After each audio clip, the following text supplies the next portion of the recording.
Hello दोस्तों, आपका एक बार फिर से स्वागत है ट्रेड ज्ञान में। और आज हम बात करने वाले हैं फेक ब्रेकआउट्स के बारे में।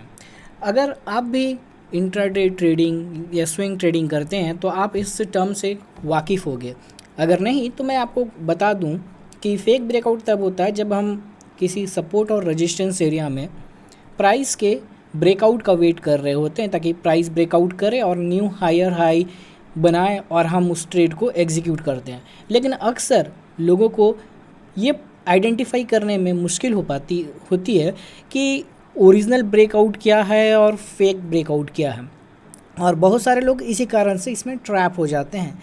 तो आज जो मैं वीडियो आपको बताने वाला हूँ उसमें फेक ब्रेकआउट से रिलेटेड सारी इन्फॉर्मेशन आपको दूंगा, जिसके चलते अगले बार जब भी कोई ब्रेकआउट सिनारियो आपके सामने प्ले हो रहा हो या बन रहा हो तब आप उसे ईजिली आइडेंटिफाई कर पाएंगे कि क्या वो ब्रेकआउट जो है वो सक्सेसफुल होगा, वो जेन्युइन होगा या फिर वो फेक होगा।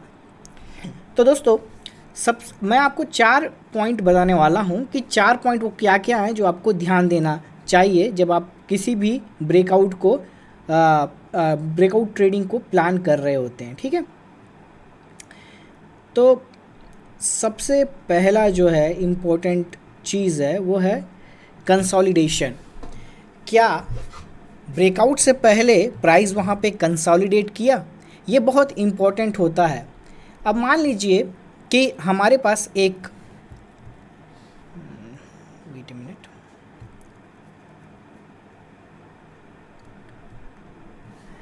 अब मान लीजिए कि हमारे पास ये एक जो है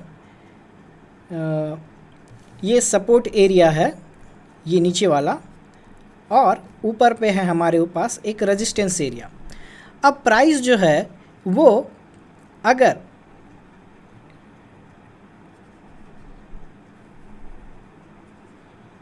सीधा यहाँ से निकल जाए इस कंडीशन में, तो यहाँ पे जो ये इस ब्रेकआउट जो हुआ है इसके फेल होने के चांसेस बहुत ज़्यादा होते हैं और यहाँ पे बहुत सारे लोग ट्रैप हो जाएंगे जिन लोग को फेक ब्रेकआउट के बारे में जानकारी नहीं है।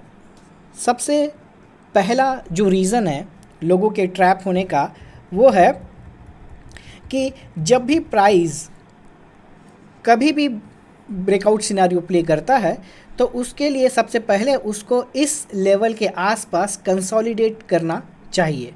अगर ये कंसोलिडेट करता है और उसके बाद ब्रेकआउट करता है तो इस प्रकार के ब्रेकआउट में आपके सक्सेस होने की चांसेस 90% बढ़ जाता है। अगर ये बिना कंसोलिडेशन के ही ब्रेकआउट कर दे सीधे सीधे तो ये ब्रेकआउट अधिकतर फेक ब्रेकआउट साबित होता है। और बहुत सारे लोग जो इम्पेशेंट रहते हैं, जो लोग लालच में कि उनका ट्रेड छूट जाएगा या फिर डर में कि ये ट्रेड अगर नहीं लेंगे तो आगे क्या करेंगे, इसके चलते बहुत सारे लोग ट्रैप हो जाते हैं और इस फेक ब्रेकआउट में फंस जाते हैं। तो आपको हमेशा ध्यान देना चाहिए, पहला चीज़ है कंसोलिडेशन।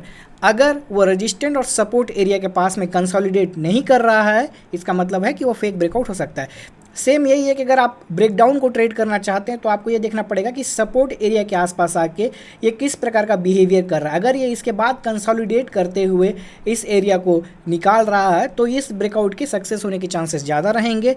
बिना कंसोलिडेशन के अगर ये सीधा सीधा यहाँ पे आके आपको ट्रेड मतलब प्राइस सीधा सीधा उस लेवल को ब्रीच कर देता है तो उसके फेक होने के चांसेस बहुत ज़्यादा बढ़ जाते हैं। तो इस बात का आप हमेशा ध्यान रखिएगा। ठीक है, अब जो है दूसरा जो पॉइंट होता है दोस्तों, जो आपको और ध्यान देना चाहिए कि प्रीवियस स्विंग क्या होता है दोस्तों, कि अधिकतर जब हम बैंक निफ्टी या निफ्टी ट्रेड करते हैं तो हम इस बात को कम्प्लीटली डिसरिगार्ड कर देते हैं कि प्राइस कहाँ से आ रहा है। मान लीजिए प्राइस यहाँ से आ रहा है और यहाँ आने के बाद प्राइस ऊपर जा रहा है, तो इन दोनों पॉइंट्स के बीच में ये जो बड़ा पॉइंट का गैप है इसमें ऑलरेडी 200 या 300 पॉइंट की मूवमेंट आपकी हो चुकी है। 200 पॉइंट की मूव यहाँ पे हो चुकी है। अब इस जो 200 पॉइंट की मूव है इसके बाद इस ब्रेकआउट करने के बाद इसके सक्सेस होने के चांसेस बहुत कम रहेंगे, क्योंकि प्राइस भागता ही जा रहा है। कई बार ये सीधा भी निकाल देगा, लेकिन अधिकतर चांस जो रहता है कि जब प्राइस कंसोलिडेट नहीं करता इस एरिया में आके और प्रीवियस स्विंग इसने 200 पॉइंट को ऑलरेडी कर चुका है, तो प्राइस यहाँ पे थक चुका है। जिन लोगों ने यहाँ पे बाई किया है वो लोग यहाँ पे प्रॉफिट बुकिंग करने की सोच रहे होंगे, क्योंकि ये एक रेजिस्टेंस एरिया है। तो क्या होगा, प्राइस यहाँ से ब्रेकआउट करेगा और उसके बाद सीधा शार्प मूव लेते हुए नीचे आ जाएगा, और बहुत सारे लोग इसमें ट्रैप हो जाते हैं। तो हमेशा आपको प्रीवियस स्विंग को भी कंसीडर करना है, देखना है कि प्राइस कहाँ से भागते हुए आ रहा है। क्या ऑलरेडी एक बड़ा मूव कर चुका है जहाँ पे 200-300 पॉइंट की मूव है और बिना कंसोलिडेशन करे इस ब्रेकआउट के सक्सेसफुल होने के चांसेस बहुत ही कम रहते हैं। इसलिए हमें इस बात का हमेशा ध्यान देना चाहिए कि प्राइस कहाँ से आ रहा है, प्रीवियसली प्राइस कहाँ गया था और ये प्राइस जो है अब कहाँ से आ रहा है। तो प्रीवियस स्विंग का भी हमें हमेशा ध्यान देना चाहिए। अब इसके बाद आता है दोस्तों, जब भी ब्रेकआउट होगा तो ब्रेकआउट कभी ऐसा नहीं होगा कि यहाँ पे एक छोटा कैंडल बनेगा और फिर यहाँ पे एक छोटा कैंडल बनेगा और यहाँ पे एक छोटा कैंडल बनेगा। ऐसे ब्रेकआउट होने की संभावनाएं बहुत कम होती हैं, बहुत कम मिलेंगी, रेयर होती हैं। अधिकतर ब्रेकआउट में क्या होता है दोस्तों कि यहाँ पे अगर प्राइस आ रहा है तो यहाँ पे नीचे आएगा, यहाँ पे नीचे आएगा और एक बहुत बड़ा कैंडल बना देगा। ठीक है, ये बहुत बड़ा कैंडल यहाँ पे इसने बना दिया। अब अगर आप इसके हाई को ट्रेड करने जाओगे तो आप इतना बड़ा स्टॉप लॉस लोगे और उसके बाद क्या होगा, अगर ये ट्रेड जो है आपके रिस्क रिवॉर्ड रेशियो के हिसाब से भी फिट नहीं बैठता। अगर आपने बहुत सारे लालची और इम्पेशेंट लोग यहाँ पे ट्रेड एग्जीक्यूट कर देते हैं और वो जैसे प्राइस नीचे आना लगता है तो वो एक बहुत बड़ा लॉस बुक कर लेते हैं। तो कभी भी अगर आपके सामने कोई भी प्राइस जो है वो अगर पावर कैंडल में अगर आप ट्रेड ले रहे हैं तो वो फेक होने की संभावनाएं बहुत ज़्यादा है। आपको हमेशा रीटेस्ट का वेट करना है। अगर इतनी बड़ी कैंडल बन चुकी है यहाँ पे तो आपको इस बात का वेट करना है कि यहाँ पे ये प्राइस जो है इस एरिया को, अगर ये सक्सेसफुल होगा, जेन्युइन होगा, तो इस एरिया को वो रीटेस्ट करेगा ही और रीटेस्ट करने के बाद फिर यहाँ से अपना मूव जो है वो कंटिन्यू करेगा। तो हमें हमेशा कोशिश करना है कि हम रीटेस्ट पे अपनी एंट्री ले। इस बड़े कैंडल के हाई के अगर हम एंट्री लेंगे तो हमारे जो है कि बहुत सारे लोग इतना बड़ा स्टॉप लॉस देख के अधिकतर लोग यहाँ पे स्टॉप लॉस सेट करेंगे इस एरिया में, तो जैसे प्राइस नीचे आएगा तो वो लोग डर के वहाँ से निकल जाएंगे। कुछ लोग यहाँ पे सेट करेंगे तो यहाँ पे जो लोग आएंगे वो डर के यहाँ पे निकल जाएंगे। आपको स्टॉप लॉस इसी एरिया का सेट करना है, लेकिन वेट करना है कि प्राइस के रीटेस्ट होने का। कभी भी स्ट्रॉन्ग पावर कैंडल में आप ब्रेकआउट ट्रेड मत करिएगा। अगर आप करते हैं तो आप जो है वो ट्रेड एक तो रिस्क रिवॉर्ड रेशियो के बराबर नहीं बैठेगा और अगर बैठेगा भी तो आपको हमेशा डर रहेगा कि प्राइस रिवर्स होगा और आपने इतना बड़ा लॉस यहाँ पे बुक कर सकते हो। तो एक साइकोलॉजी भी बिल्ड होती है, साइकोलॉजी के अनुसार भी ये चीज़ फिट नहीं बैठती है। ठीक है, अब जो है नेक्स्ट हमारा पॉइंट है, कभी भी ब्रेकआउट ट्रेड करने के बाद हमें हमेशा कोशिश ये करना चाहिए कि प्राइस का वॉल्यूम जो है वो देखना चाहिए। अगर आप वॉल्यूम नहीं जानते हैं तो आप अपने चार्ट्स में देखेंगे कि जब भी कोई नया बार यहाँ पे बनता है तो नीचे उसमें कितने ट्रांजैक्शन हो रहे हैं, रेड और ग्रीन। रेड सेलिंग का ट्रांजैक्शन बताता है, ग्रीन बाइंग का ट्रांजैक्शन बताता है। तो कितने यहाँ पे प्राइस का जो ट्रांजैक्शन हो रहा है वो हमेशा देखना चाहिए। कई बार क्या होता है कि जब यहाँ पे कोई ब्रेकआउट सिनारियो बन रहा होता है यहाँ पे और उस टाइम जो है ये वॉल्यूम जो है वो इंक्रीज़ होने के बजाय ये जो होता है वो डिक्रीज़ होते रहता है।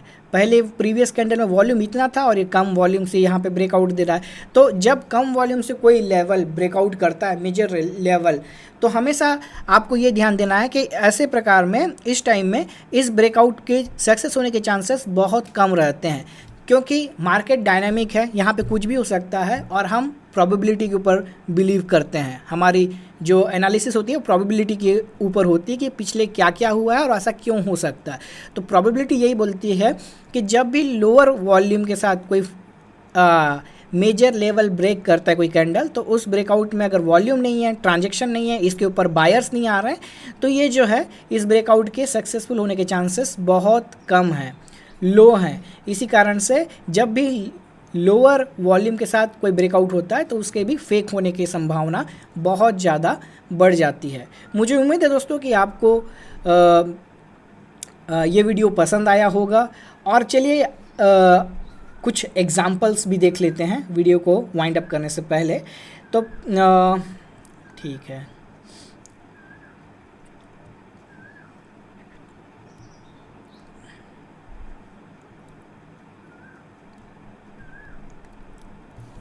देखिए जैसा कि मैंने आपको पहले ही बता दिया था, जो पहला सिनारियो है वो है कि प्राइस जो है ऑलरेडी कितना मूव कर चुकी है। ऑलरेडी 300 पॉइंट का यहाँ पे प्राइस ने मूव कर लिया है। अब 300 पॉइंट के मूव के बाद यहाँ पे प्राइस ने कंसोलिडेशन भी नहीं लिया है और ये ब्रेकआउट हो गया, तो इसके सक्सेस होने के चांसेस क्या होंगे आप खुद ही डिसाइड करिए। ये ब्रेकआउट 100% फेल होने वाला है, क्योंकि प्राइस ऑलरेडी बहुत दूर भाग चुकी है, यहाँ पे एग्जॉस्ट हो चुकी है। ये मेजर एक लेवल है जहाँ पे कुछ लोग प्रॉफिट बुकिंग करेंगे। जब प्राइस ने स्पाइक किया, फिर प्रॉफिट बुकिंग के कारण प्राइस में वीकनेस आने लगी। यहाँ पे आप वीकनेस देख सकते हैं, और उसके बाद प्राइस सीधा धड़ाम से नीचे गिर गया। तो इस बात का हमेशा ध्यान रखें कि ब्रेकआउट जो है वो पहले स्विंग में कितना प्राइस ने मूव कर लिया है। अगर बहुत ज़्यादा मूवमेंट आ चुकी है और कंसोलिडेशन नहीं हुआ है तो वो फेक हो सकता है। अब देखते हैं अगला एग्जाम्पल। यहाँ पे देखिए प्राइस जो है यहाँ पे कंसोलिडेशन तो कर चुका है, लेकिन यहाँ पे हमें ब्रेकआउट कैसे ट्रेड करना है, हमेशा रीटेस्ट पे। और रीटेस्ट जब ये ले रहा है तो इसके बाद इसके हाई को तो कभी निकाला ही नहीं है इन कैंडल्स के, तो हमारा ट्रेड इसमें बनेगा ही नहीं। आपको सीखना पड़ेगा कि ब्रेकआउट को कैसे ट्रेड करते हैं। अगर आप यहाँ पे एक्साइटेड होकर ट्रेड अपना ले लेते हैं तो आपका स्टॉप लॉस होना तो तय ही है। तो आपको रीटेस्ट का हमेशा वेट करना है। रीटेस्ट यहाँ पे हुआ नहीं, हमें प्रॉपर एंट्री नहीं मिली। और जो लोग इम्पेशेंट लोग होंगे, जिन लोगों ने इस ब्रेकआउट को ट्रेड कर लिया होगा, यहाँ पे या यहाँ पे ट्रैप हो गए होंगे, वो लोग अपना स्टॉप लॉस यहाँ पे बुक कर लेंगे। यहाँ पे कंसोलिडेशन प्राइस ने किया था, ये इस लेवल को निकाल भी सकता था, लेकिन हम ब्रेकआउट ट्रेडिंग रीटेस्ट पे ही करते हैं, लेते हैं। इस कारण से यहाँ पर रीटेस्ट नहीं हुआ और प्राइस ने हमारे फेवर में एक्शन नहीं किया, प्राइस एक्शन नहीं बना, तो हमने इस ट्रेड को नहीं लिया।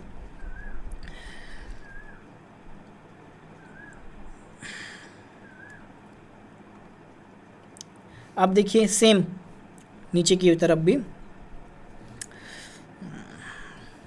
यहाँ पे प्राइस ऑलरेडी एक बहुत बड़ा मूव करके आ चुका है, लेकिन यहाँ पे प्राइस ने कंसोलिडेट किया था।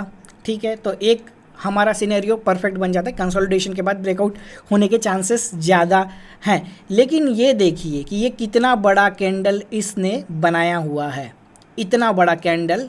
तो क्या हम इस कैंडल पे ब्रेकआउट ट्रेडिंग करेंगे? क्या ये हमें सही लग रहा है? क्या ये करना उचित होगा? तो आंसर है नहीं। हमें वेट करना है प्राइस का